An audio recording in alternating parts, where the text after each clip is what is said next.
Hi, I'm Tim Alden with Alden School of Leather Trades. Today's Tuesday tip, I'm going to show you how a simple, modified set of calipers can make measuring things on boots really easy and efficient.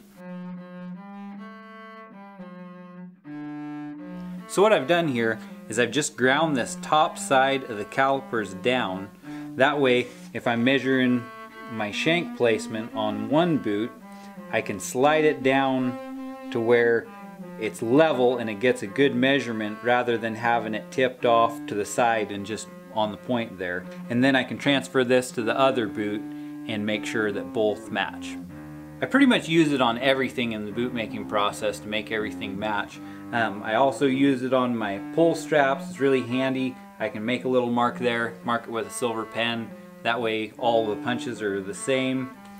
And I use it on my toe bugs when I'm lasting to make sure that they both match and they're in the same place. It's just a really handy tool that you use all the time during the boot making process, and a friend of mine ground down my calipers and made it a lot easier for me to get a good measurement. Well, thanks for stopping by for Tuesday Tips. If you like what we do, be sure to like and subscribe to our page.